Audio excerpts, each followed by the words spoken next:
You're watching the South African Morning here on eNCA. It's just gone 6:30, and thank you so much for your time. Now, South Africa's education system is facing a significant crisis. The Basic Education Department released the results of the 2021 Progress in International Reading Literacy. This is a study that they released a week ago, which has sparked furious debate. The findings are concerning, indicating that a staggering 81% of grade 4 students lack the ability to read for understanding in any language.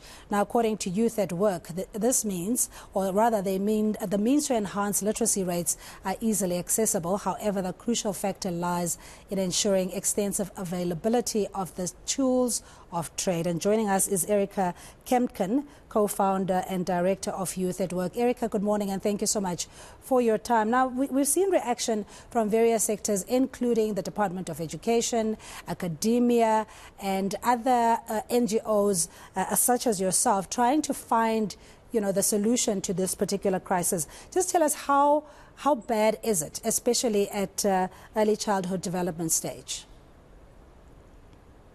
Good morning. Thank you for having me. No, it is a real crisis, and it is something that we've known for years, and now we've just got results that it's got even worse than what we thought it was. So what it really means is that if our children can't read at the age of 10, then they will probably not be likely to have a job later. And I think the correlation between unemployment, because also this week we've seen that South Africa's got the highest unemployment rate in the world. And it's no surprise that if we can't read and our children can't progress into tertiary education, then they're also less likely to get into the job market and be ready to the job market. So it's a massive crisis now and in the future, because the future will look even more dismal if we don't really address the reading crisis now. And the profile of these learners, grade 4, you say it's across the spectrum and in all languages. Does it have to do primarily more with the public schooling system, or is it across the board?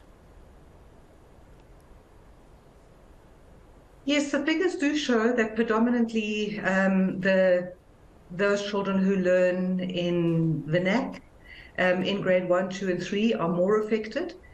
Those who are in English and Afrikaans are less affected, because also the results come out in grade 4. And in grade 4, a lot of the children transition into English or Afrikaans as the main reading language. So the foundations of reading are taught in their mother tongue, and then they are coming into English and Afrikaans. And we need to transition that. So there is an issue with which language you learn to read in, and then the conversion of the language and the reading skill. So we've got a double whammy where we really need to look at this in combination and see how we address it. And that's delicate balance that we want to establish as a country in respecting all languages and giving all these languages equal prominence. But from personal experience, having gone from a Setswana, a public school, going to Afrikaans school, and then transitioning into an English medium school, it's quite a difficult transition to make. Do you think that's where the problem largely lies? Yes, we have met as NGOs in the sector. We are aware of this grade 4 being really irrelevant and a very difficult year. But we also need to look at the foundational literacy skills. So you learn to read a language in your mother tongue, but how do you learn that? And what makes up your reading skills? So we can really substantially support reading, and we have seen that the lack of reading, particularly in the COVID years, also hits the public schools a lot harder, because there was no schooling, there was very little reading taking place, and those 2 years of gap is now what's showing up. So the skills for reading is what we're really talking about. But you also say that we have the innovation, the technology, the resources, and yet we are sitting with this problem. Talk us through the collaborative effort that you are making as NGOs and other key stakeholders in addressing this problem. Yes, I mean, even yesterday I was on call with NASCI members, and we have a lot of technology in schools. We have, for example, what's been spoken about is bringing back the national baseline testing program. And if we look at national assessments, We do have technology. Youth Profiler is a digital web-based solution that is accessible on the smartphone, tablet, computer. It uses very little data. It's been used widely in the rural areas, and that is a technology that can very quickly be implemented.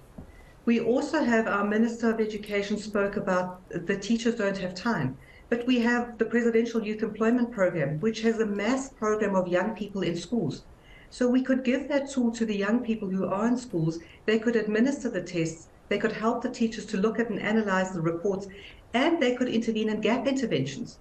So the solution actually is quite at our fingertips. We've got the youth who are funded by the presidency, who are in the schools, and we do have the technology that we can leverage on in order to have mass-scale interventions. Yeah, are you necessarily in talks? Is there a plan or a framework in place to ensure that exactly those solutions that you alluded to can be manifested?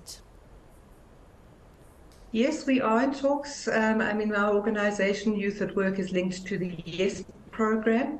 Together with YES, we are in talks with the presidency about this, and through the through NASPI, we are also in line. So yes, there are lots and lots of talks happening. We haven't quite put it all together yet. So the real nitty-gritties of who's going to fund what and who does what, all that we haven't got to.